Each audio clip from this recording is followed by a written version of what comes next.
to behave ourselves on the story. But y'all know what we thinking right now. I'm ready for the night. I got a little extra energy. I don't know what might come out of my mouth tonight. Hide your kids. Tell them go sit their bad asses down so we're grown folks in here talking. TGIF. Hey everybody, it's your girl Claudia Jordan, and it's Wednesday, and I'm back with another episode of TGIF, and we are here to spill the tea and break down some of the biggest headlines in the news and in the world of social media. So sit back, relax, get you a little something to drink, and let's get ready for this hot tea. Please welcome brand strategist Al Reynolds to the show. Hey, Al. Hey, what's going on, Claudia? Don't you look nice in your pink today? Thank you. Some Fashion Nova $17 dress. They make it do what it do. I see you matching your lampshades tonight. I just thought about it. Yeah, I kind of look like a lampshade today. Got the yellow and the red. Okay. All right. You got a lot of love about those lampshades from last week. Please welcome multimedia personality, talk show host, smiling. So it looks like you got something to share with us. Funky Dynamo. What's up? Hey, y'all.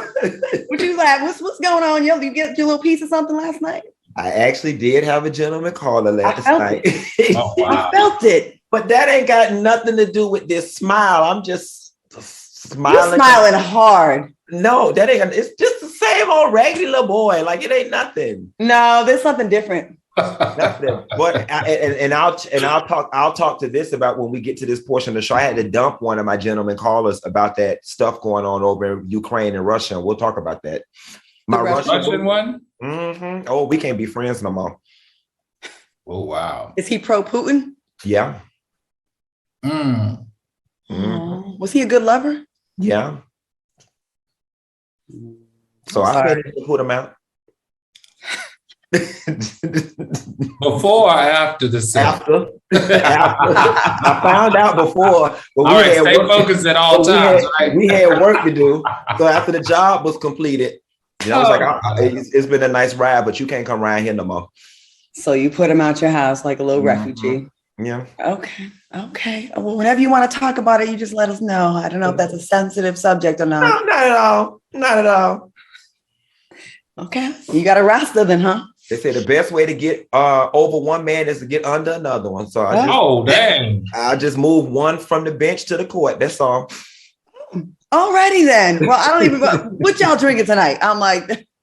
I'm doing water tonight. You know, everybody's been complimenting me on how good my skin has been looking lately. I'm just trying to keep it that way. Water. Do you just drink water with us and then leave and go to the bar and drink, or are you just not drinking at all on and off camera? So, you know, I'm really not a big water drinker. I'm gonna be very honest with you. Most of my water intake comes in when I'm at the gym. I'll throw back maybe like 3 things of that. And when I go out to dinner, I will make it a point to drink the water that's on the table. But in my daily walk, I really don't drink water the way I should. And that's oftentimes why y'all see me at the IV hydration place. Okay.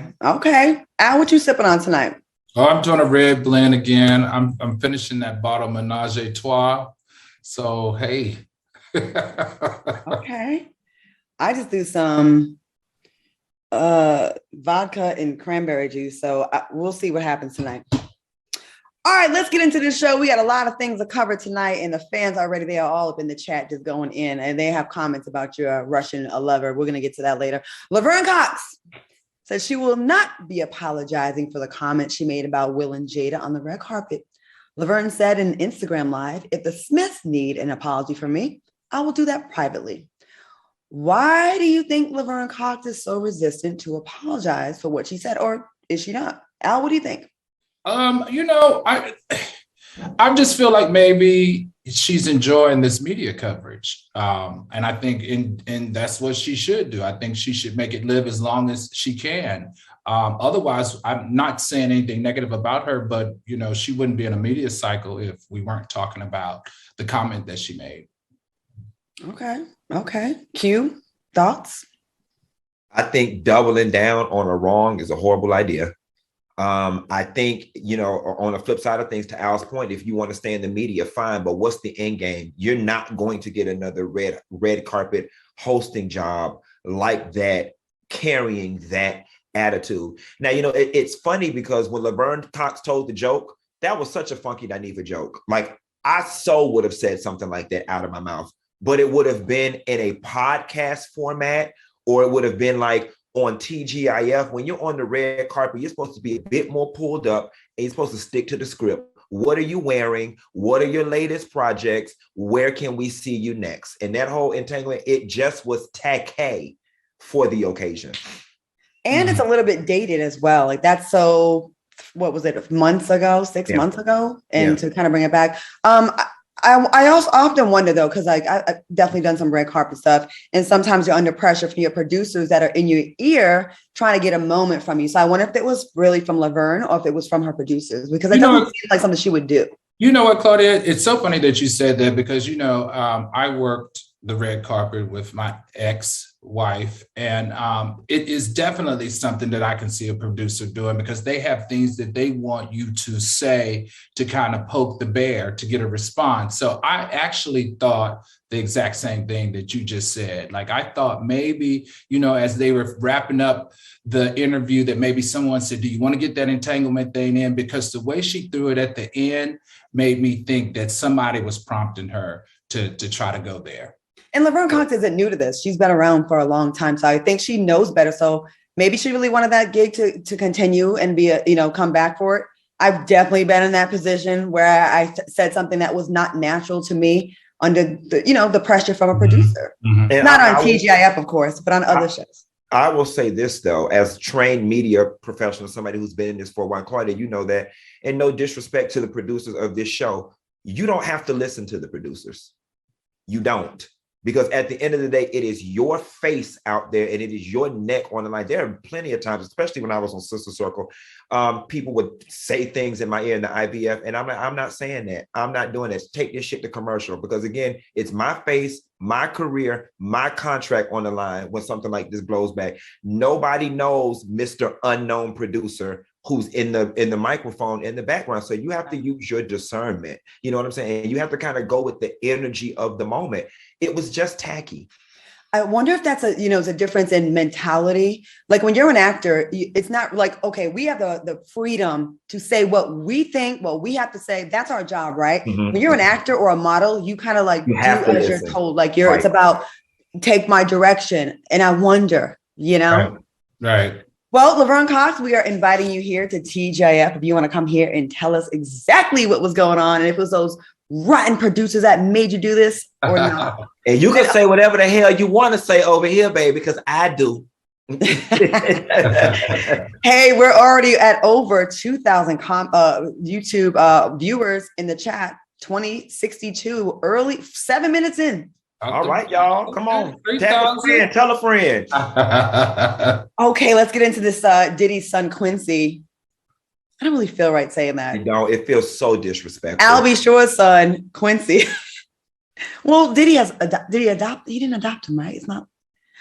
Anyways, y'all work it out in the comments. Quincy posted a video on Instagram claiming that a JetBlue pilot put his hands on him. Check out what Quincy had to say.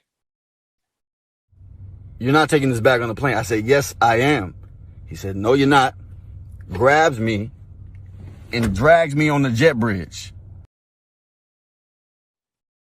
What do y'all think about this story, Al? First of all, it surprised me that he was on JetBlue. So shout out for Quincy for being economical. I mean, I think that's very smart. But you know what? That young man has always been like very, very smart, like at least from the little bit that I know about him. But something in the milk ain't clean. I just feel like this is one-sided. I got to tell you, I've been on planes for 30 years and I can count on one hand how many times a pilot has greeted me on the way into the plane and has helped those flight attendants to check passengers in. So I think I need to read the incident report written by JetBlue. And also, I'm sure that Quincy and his father, or who they're reporting to be his father, P. Diddy, would file some type of police report, right? Because he was manhandled and touched and harassed. So I'm hoping that they file a police report and we'll get a little bit more information on what really happened. Because based on what we're seeing right now, this just ain't adding up. I've never seen a pilot get involved when the passengers are loading on a plane. Okay. Q, what are your thoughts? So first and foremost, pilot should not have put his hands on Quincy whatsoever, right? That's a job for security and police. But here's where I have an issue. And I've been on the airplane for the last 5 weeks, once a week. Typically with a carry-on situation, if you're boarding last and they say all of our overhead compartments are full, so any remaining customers will have to check their bags at the jetway. That's typically what happens, right? Quincy is saying the bag was so small, it could have fit in his pocket. It's just hard for me to believe that, because if that was honestly and truthfully the case, they would have just let you put it up under your seat if the bag was that small, right? And then, of course, he pulled the proverbial Karen verbiage. My medicine is in that bag. My medicine. You know what I'm saying? Then he reveals to us that it was anxiety medicine. Well, listen, I take anxiety and depression medicine, and either you take it before you get on the damn plane or you take it afterward. That's not something that you're going to need mid-flight. That's not how this works. That's not how any of this works. Now, was his jewelry in the bag? Perhaps. But you probably got indignant with those people. Right. And that's why this situation escalated the way it did. Then you want to run to social media. And I noticed that in the video, when he's talking about he's being manhandled, you never show us the bag that was in question. You know what I'm saying? Now, he had a little briefcase in his hand, which looked like a computer bag. And I just have common sense. I know that the little computer bag was not the bag that they were denying him access with. Again, it could have fit under the seat. So I'm thinking it was a rollerboard and there was no more room, and they were telling him he needed to check it. And maybe he didn't feel comfortable checking it because his jewelry was in it, but then you should have took the damn jewelry out and stuck that in your pocket. Remember, he didn't have the bag. His assistant had the bag. His assistant had the bag. And because the assistant couldn't get on the plane with the bag is how he got up out of his seat and then engaged the staff. Either way, the bag should have went under the plane and you should have followed the damn rules. I think that I've been saying this for a while. I think ever since September 11th, I expected airline employees to be more gentle with their customers. And I feel like they've been extra gangster. And I think they don't de-escalate anymore. I don't really know who was at fault here, but I feel like there's too many instances where it's ending, where it's just like on some rah-rah. It just seems like it escalates 0 to 100 real quick. But here's what's funny. Picture this scenario. I mean to cut you off. You're sitting and they won't let the assistant on with the bag, which means you had to get your black ass up, scroll up the aisle, go back to the door and say, well, what's going on? That already creates a situation. Yeah, true. Right. And it's near the cockpit. So that is already a concern right there, I would assume. I don't know. Traveling just gotten so ghetto. It's just gotten to be so there's a lot of incidents happening on these airlines. And I want to say this last thing. I'm tired of y'all coming into these people's shit and trying to tell them what to do. This is these people's stuff. You need them, not the other way around. If them people said you got to check the bag, you got to check the bag. It's not their fault. Your jewelry is in your bag. All right. Well, we will definitely keep everybody posted if we get some more details or any updates on this. And we will going to take a quick commercial break. We'll be right back with more TGIF after the break. Welcome back to TGIF. The numbers are climbing like a JetBlue flight. We are at 2353 in the chat. So thank you very much. Keep it going. Q, you're missing a drink. You want to go get your Corona? We'll wait for you. I'll wait till the next commercial break. I ain't gonna be ghetto. I ain't gonna be ghetto. Like the people at the DMV and at the county offices just get up and go to lunch. The line just be long. I ain't gonna do the people like that. I'll wait till the next commercial break. Oh, you don't want to be ghetto now? Right.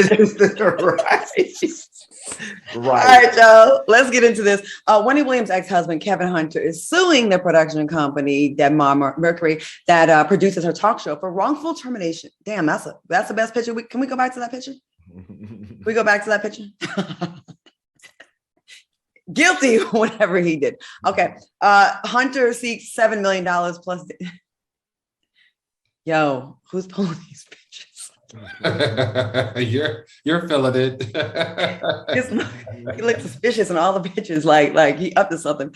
All right, now he's seeking $7 million plus damages. Hunter claims that he was terminated on the basis of his marital status, and he suffered an economic loss in the range of $7 to $10 million. Al, what do you think about Hunter's claim? Well, you know, I find this very interesting. I find it interesting that it's coming on the heels of her show being canceled. I find it interesting that it's coming on the heels of a video of her allegedly, even though we understand that maybe it was a little while ago, of her being okay and on a beach. I find it interesting that her and Big Kevin are talking again, and that her deal with Dunbar Mercury is over.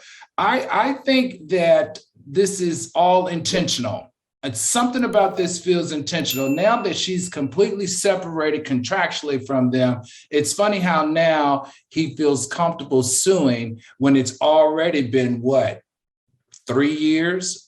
Why in that 3-year span, when she wasn't disconnected or she wasn't separated from them, did he not sue? Why all of a sudden is he suing now? I think there's more to this story, and I can't wait to figure out what it is.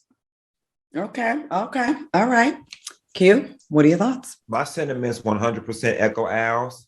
But it ain't Denmark Mercury that fired your ass. It was Wendy. Okay. So if anything, and you can't sue her because you know already took all that lady money and got her Graves' disease acting up, and her lymphedema done went haywire, and she drinking and she musty up under that damn robe thing she was wearing coming out the rehab place. You already done messed up this lady life and her finances, and now you're trying to take your mess over there to Denmark Mercury. Kevin, how about you just leave everybody alone and you go over there, keep fooling around with Sharina, and just stay out the news and just go somewhere. Like, you already hit a lick. You did, right? And when you get greedy, the universe got a way of like getting you together, brother. I think he should just leave it all alone. But wait a minute, Q. Now, if he's technically her manager, right, and he helped broker that deal, he gets paid a percentage of that deal every year that contract is is active. So this is money that he deserves. Even though he's not with her, he still deserves that money. That money will come out of Wendy's check the same way our agents get 10% of our money, correct?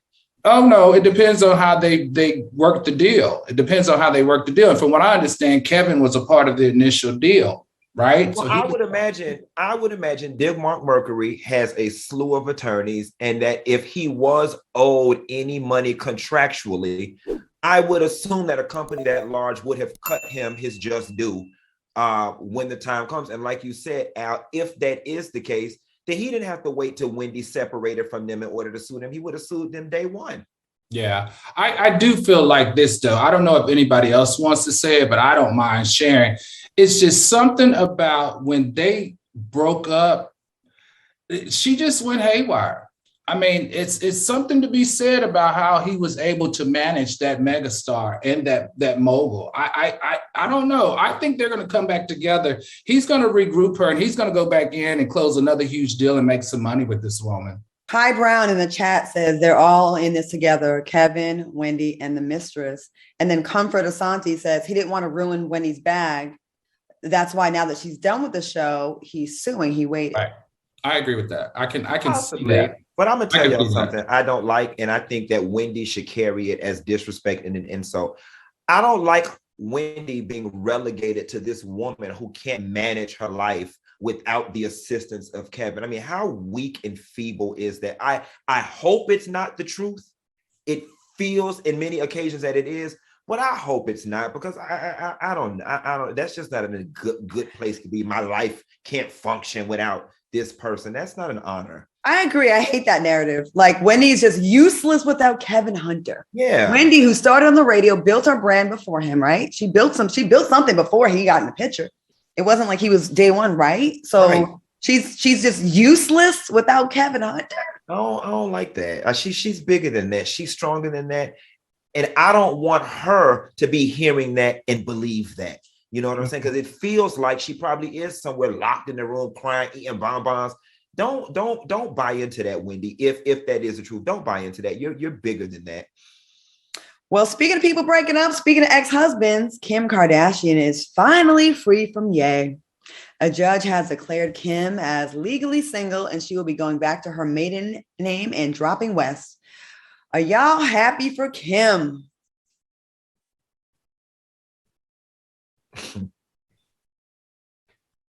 I mean, Sure. as far as I was concerned, she was already divorced. Right. At the point in which you popped up on the screen with Skeet, and now I can't even call this man Pete. No, his name will forever be etched in my mind as Skeet.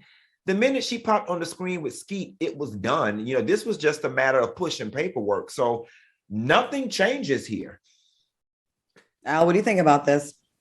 I mean, good for Kim. Good for Kim, because Kanye is still out here acting crazy. All his antics, all that stuff that he's exposed over the last week has just been crazy. He's exposing her sister's info. He's exposing all that. You know, I can see why she wants to drop that last name at this point. I 100% understand. I mean, he made it where you almost can't even be friends with them at this point. Right. The stuff that he's doing, like, listen, you can break up with someone and be like, it just didn't work. It just didn't work out. The time, you know, it just didn't work out for whatever reasons, and keep it pushing, and we can come back and be cool later on. But he made it where you can, and then you're gonna go out and find the girl that looks a lot like her. This is like his fourth relationship. We've seen him like with another girl this week, and then last week he was begging about wanting his family back. And then I've told y'all I'm Kanye'd out. If I'm Kanye'd out, I can only imagine how Kanye'd out Kim Kardashian is. She's so Kanye'd out that after a decade of only exclusively dealing with Black men, she went to the whitest, palest man she could find and Pete. Like, this is the opposite of everything she's ever dated. That's how done Kim Kardashian is. Kanye, you made her be done with the entire race. And you know what? Another thing I want to point out, they say money don't buy happiness, but it damn sure buys comfort, okay? If I was Kanye and as rich as he was, I'm sorry, and it may sound materialistic as hell, but stuff makes you feel good, okay? Stuff makes you feel good. You got enough, and you know what? I'm gonna back that up. Money do buy a little bit of happiness. It do. It's always bitches who ain't got no money talking about money don't buy happiness. Money do buy happiness.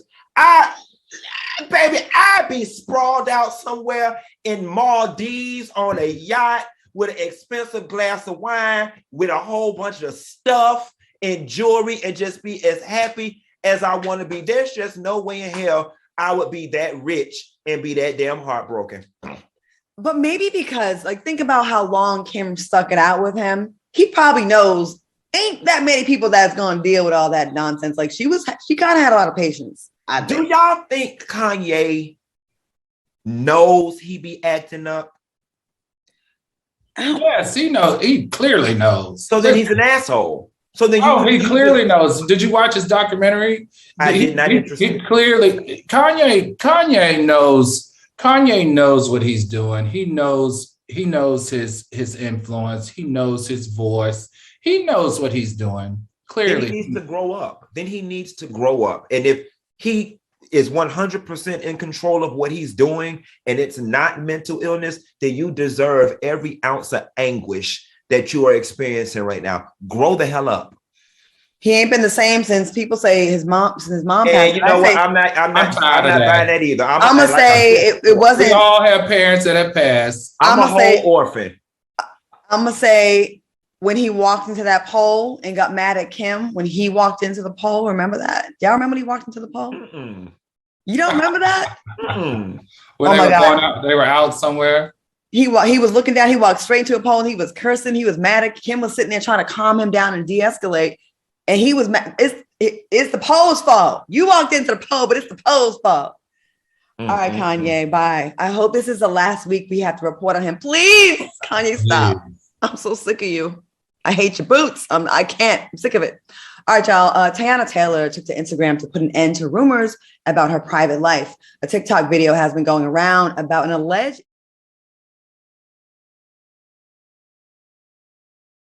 to be friends with someone who worked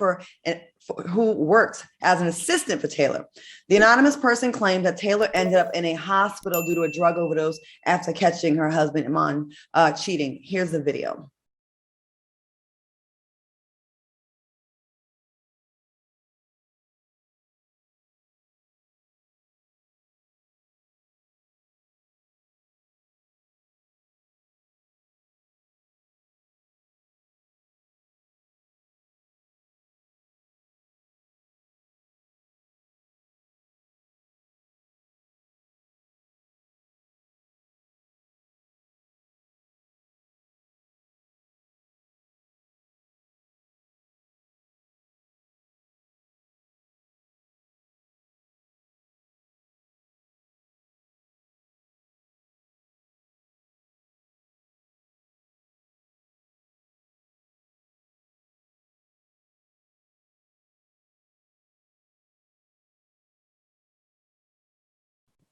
I don't know. I just don't understand why she gave it so much energy. That part I just don't get. Small technical issue. Let's finish this story and wrap this up when we come back from this quick commercial break. We'll be right back. Welcome back to TGIF. I'm looking at the comments. We're sorry we had a technical issue, but we have fixed it. In the chat, Bro Nate said Kanye had Putin hack us for talking about it. All right, y'all. We're back. So we're gonna go to Al with his comments about the Teyana Taylor TikTok Iman story. What do you think about the story? Do you think it's true? Do you think someone's just I don't know. I'm best lives. They do all types of stuff. I love Teyana Taylor and I love her husband. I just think they're both very attractive. I love I love their family. Congratulations to him for Dancing with the Stars. I hope it's not true. But you know what? I just feel like, what is that saying? If you hit dog, holler, something like that. I feel like that's what she makes me feel in her defending this. Because if this is some TikToker who has a history of making stories up, why are you giving this TikToker so much energy? What's the purpose of giving her energy? Teyana denied the claim and said, y'all allowed a white girl to pull some SHIT like this during Black History Month. Now, the TikToker, again, she's known for telling unconfirmed stories and parodies. And I think I understand addressing it. That's a harmful rumor. Whether it's true or not, you're not going to, if you don't feel like telling the public, you don't need to tell the public. You need to tell them if there's cheating, or if there was a drug thing, or if you had an overdose. It's none of their goddamn business. And if this person is known for making parodies, and maybe, I think when it gets traction, you kind of feel like you're damned if you do and damned if you don't. If you don't say anything, well, she's not saying anything, maybe it's true. If you do say something, why are you addressing it? I don't really know what the right play is here. But if it bothers you, I guess as a mom and a wife, you don't want this out there. Q, what do you think? You know, it's just weird, right? Because on one token, Teyana and Iman have done a very good job. I will say this. These rumors are very inconsistent with what they have given the public. So for that, I will give Teyana Taylor's side the benefit of the doubt, and I'm going to rock with Teyana. Now, I didn't like the whole, y'all letting this white girl do this during Black History Month. Don't tie your mess into Black History Month, right? And don't try to pull at the heartstrings of African Americans, because this is not a Black people issue. Mm-hmm. That's one thing. But the other thing is, that parody was very detailed. You know what I'm saying? Like it was very detailed. And not to say that people don't lie and just makes things up out of thin air, but it takes a lot of energy to just completely fabricate a story to that magnitude of detail. And maybe that's what the girl did. I don't know. But until we get some more sketchy behaviors or some more evidence of these types of things with Iman and Teyana, I am going to lean to the side of I'm not believing it, and I'm a rock with Teyana.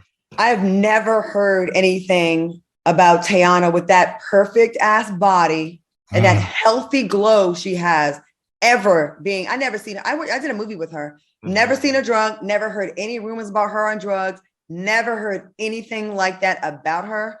So I would be pissed if someone accused me of being a drug addict because I was in a hospital with dehydration or whatever it was. It, like you said, Q, both y'all, it's inconsistent with everything we've ever heard about her. Mm-hmm. So I'm Team Teyana. All right, y'all. Diddy is receiving backlash from Black Twitter after a few clips from Making the Band resurfaced on social media, showing the male contestants for day 26 competing for a bed in the house, and the infamous clip of contestants walking to Brooklyn to purchase him a cheesecake. One Twitter user says, Diddy really had grown men walking to get him cheesecake and singing to other men. Them was wild times, dog. Al, what are your thoughts on how Diddy treated the contestants on Making the Band? It seems consistent to me. Like every other music industry mogul, they what some people may label as exploited the talent. But I'm gonna tell you, when I worked on Wall Street, back when I first started, and we had summer interns, that's what summer interns did. We treated them like we were pledging them, because if they wanted access into our world, into our realm of success, we felt like that we should send them out to go get our dry cleaning, that we should send them out to go get our lunch. So I don't see what he did was anything that was any different than what everyone else was doing. You have very young, talented artists that are looking for a contract and they're willing to do whatever it takes to do it. And in his show, this made for great content. Isn't this one of the most memorable moments, voted by VH1 as one of the most memorable talked about moments in reality TV? So it worked. Now, the question is, I have no idea why anyone would want to do all of that and sign with his label, because he hasn't produced an artist on his label that has done anything extremely significant in a very long time. So I understand paying dues, but to humiliate grown men on national television for people to laugh at them, you know what you're doing to them. And this is no secret. We've heard this about him before. Yes, he's good at what he does, but do you have to humiliate grown men and dangle the carrot of success? If you do this, you might get this. If you do that, I just think it's demoralizing.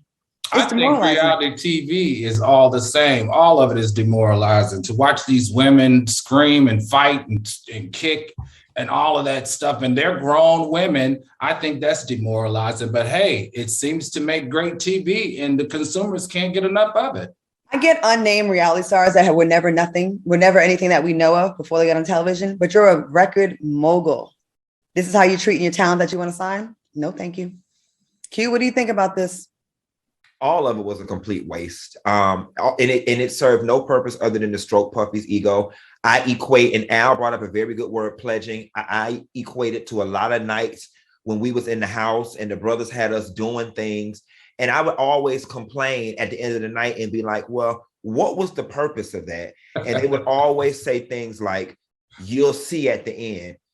You'll see at the end. Well, it's like 20 years later, and I still haven't saw what the purpose of most of it was. You know what I'm saying? And then it's like, there are other ways to get people to prove how hungry and thirsty that they are. You know what I'm saying? I think that the fact that they were there grinding in the studio, that was purpose enough. Now, it made for great TV, but in real life, I would have told Puffy to kiss my ass, because the reality of the situation is you're not going to exploit my hunger for that's exploitation. You're not going to exploit my hunger and desire to be in this business by making me do some crap like that. He wouldn't make his own damn kids do it. He wouldn't make them twins, Justin, or any other. As a matter of fact, he laid everything out for them. I just didn't like it. And I think it's stupid. And even Al, going back to the comment that you made about the interns at Wall Street, kind of made me cringe a little bit, because for no other reason than I feel like you got to do something to get what I got, I'm gonna make you go get my coffee and my dry cleaner. It just, I don't know. There's just too much ego wrapped in that for me. What just happened to just being nice and just helping people because it's the right thing to do? You do help them. You teach them the game. But if you can't leave your desk because you're on the market, you send them to go get your coffee. You send them to go get your lunch because you're there making money. It's a part of the process. I don't see anything wrong with it in that instance. But intentionally making them walk to Brooklyn to get me a slice of cheesecake is a totally different thing. But having my intern go grab me a sub from Subway while I'm still on the desk trading or making money or managing assets, I don't see a problem with that. I do. I think they're there to learn from you, not to go get your food. That's what an assistant does, not someone that's trying to learn the game. I mean, we're just having a They can learn. They can learn. How are they learning and going to get Starbucks? They can go to Starbucks too. Good idea. I don't know. I just think that's people. I think that gives. I don't understand why you feel like that. Having them help you, they're there to help you. Having them help you is demeaning. It's not demeaning. I don't mind. I would go get it. I would do it. Help. I don't mind them helping. The problem that I have is when them helping is approached from a ritualistic perspective of, you gotta do this. Oh yeah, do this in order. That's the game. For no other reason than you're an intern, I'm gonna treat you like a pledge and make you go get my drink. That's what I have a problem with. But explain delicately the way you explained it. Yeah, if I'm up here making $1 million and your ass is over there writing the first paragraph of your term paper, yeah, get your ass up and go get us some lunch. Go get us some lunch. I think you got to be careful with it, because we do create monsters with all this trauma. And then one day that person's going to be in a position where they're going to do the same thing and abuse the next person. And I think some of it is abusive. Now, this story isn't really about Wall Street. It's really about Diddy and how he treated those people. And look at the track record. Yeah. Look at, there's no happy endings in any of Diddy's, very few of Diddy's artists. So clearly it is damaging. And the lesson transcends Diddy. I mean, it goes to everything. Like, even when I'm on sets, I don't let the PAs run around for me. And I know that's what they're there for. They'll come in the room and be like, you need anything you need? I just don't feel comfortable doing it. I get up and walk my own ass to craft services and get my granola bar and my coffee. I agree. I mean, yeah, I'm a fan of you catch more bees with honey, or more flies with honey than shit. Yeah. But hey, everyone has their way, and you know what? That's what makes the world different and go around. We all have different ways and different methods. All right, y'all. Amanda Seales took to Instagram to call out global racism amid the war between Russia and Ukraine. Watch what Seales had to say. The media talking about these Ukrainians as if they are just like this anomalous group of people that, because of their whiteness, they can't understand how they can be in this situation. So Seales also reposted this quote: racism got time during war, during the apocalypse. Racism always has time. Al, do you agree with her and what she's saying? Clearly, it's when this whole thing started to circulate, the first thing I started down a rabbit hole of Googling, and I saw not just one or two, but I saw like hundreds, not hundreds, but a lot of clips and how the Africans were being treated in this situation. And it just reminded me of the United States back in the 50s, like being drug off of trains, being taken off of buses to make room for white individuals that were trying to flee Ukraine. Every single bit of it just brought back all of these emotions of oppression. And to know that oppression is worldwide and global, like she called it, it just made me very, very, very uneasy about the whole thing. Did you guys see that clip where there was a husband and wife and a child on a train, and they stopped the train and they pulled the husband off the train and was pulling the wife and the kid off the train in order to make room for the white passengers to escape Ukraine? I just felt like wow, we are still, every chance that they get to remind us of our race, they use it to show us exactly who actually should be, in their minds, in power. I want to shout out Amanda Seales for always using her platform, and DL Hughley. There's a bunch of fellas out there, people out there on social media, and Sean King, that use their platforms to really shed light on these things. We shouldn't be surprised. You know why? If they do this during peaceful times, why wouldn't they do this during wartime? Now it's a matter of life or death. They are doing this when we are happy as hell and everybody's good. And war always is going to bring out the ugly in people. And yes, in war, they especially have time for race. Now it's about life and death. Oh, my baby's going to get on this. My blonde hair, blue-eyed baby will be on this train before your black ass. And it's sad. And some of the embassies over there should have made sure that their citizens were taken care of. There was arrangements made, and some of that falls on them.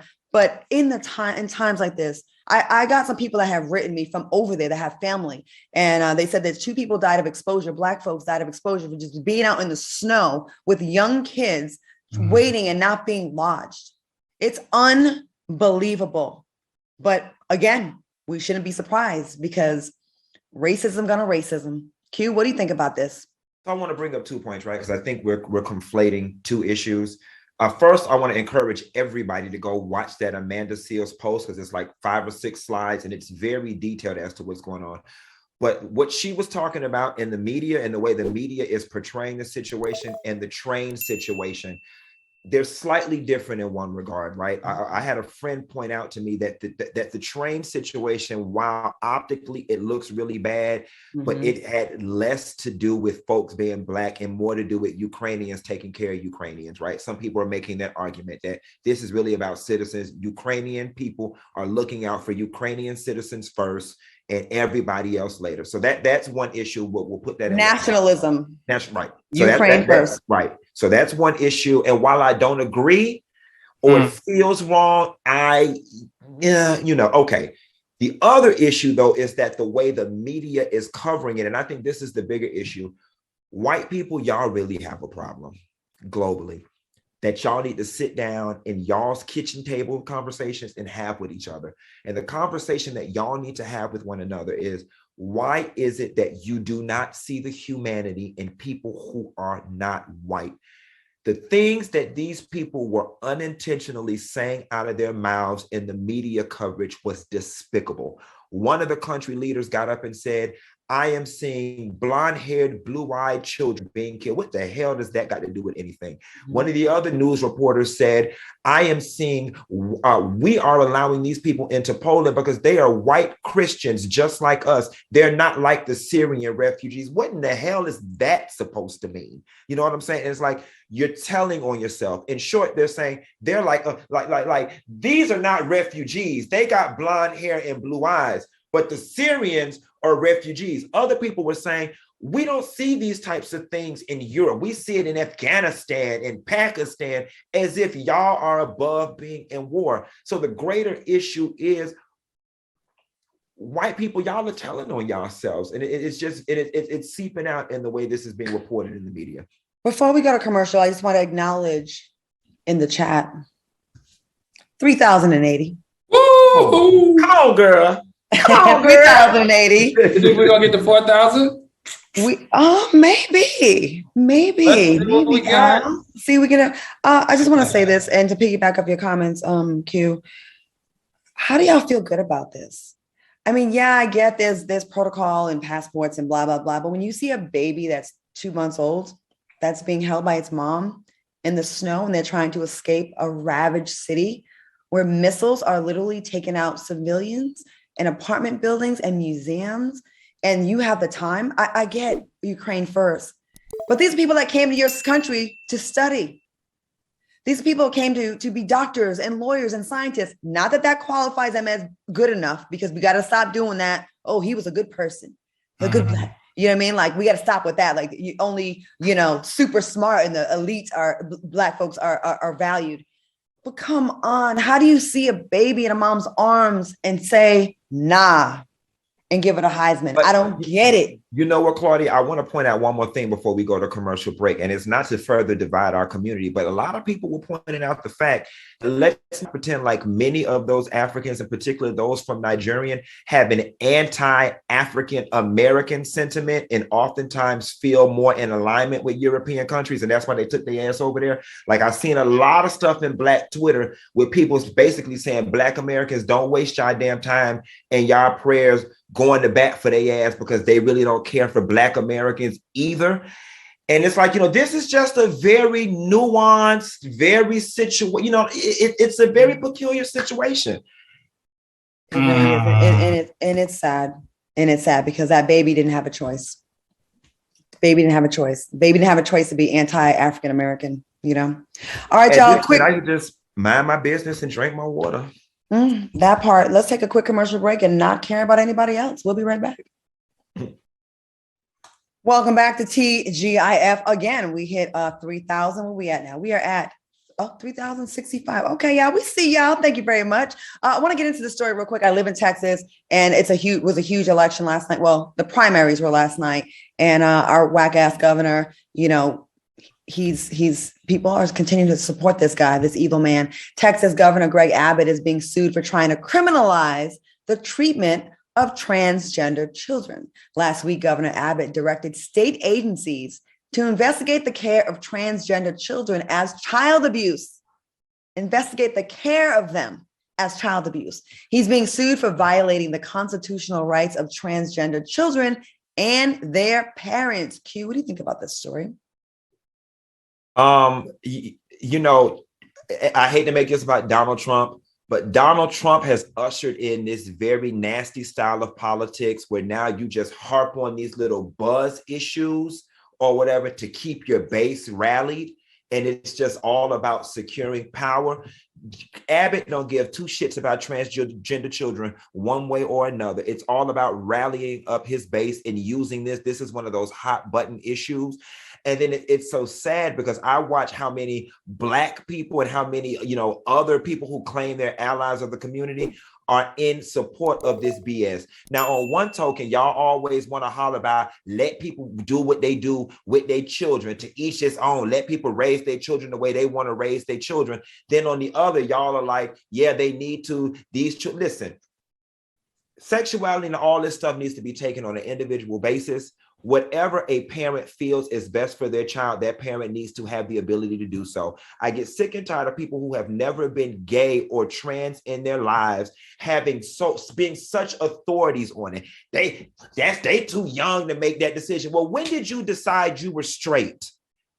When did you decide you were straight? You didn't have to wait until you were 18 to decide you were straight. And y'all act like y'all can't understand this concept. The same way you knew you were straight, I knew I was gay. That other child knew they were trans. And if that parent is doing the best thing for that child's self-esteem, then let them do it. On the flip side of things, if the child has no support and is in the wrong body and are depressed and committing suicide, then y'all want to holler about that. Stay out of people's individual child rearing decisions and raise your own bad, nappy-headed children. And that's all I got on it. But they know this because Texas is one of the main states, along with Ron DeSantis crazy behind down in Florida. Yes. That's like, my body, my choice. Don't too much government in my life. You can't tell me to put on a mask or get a vaccine. Right. And then these same people, when they don't like the issues, you can't have that book in that school. You can't teach about critical race theory. Right. Oh, if your kid's transgender, we need to interfere in the way you're raising your child because we don't agree. So, goddamn it, Republicans, which is it? Is it small government or is it big government? Because I swore your brand was about less government in your personal life until, like you said, Donald Trump got in office and you want to cherry pick. Oh, I don't like that. So I'm going to put the government on that. I do like that. So mind your business. You're full of shit. You have zero credibility. And that's why, Greg Abbott, you've had bad karma. When you went out jogging that day and that tree fell on you, that was God telling you, sit your ass down, and you got it wrong. Yeah.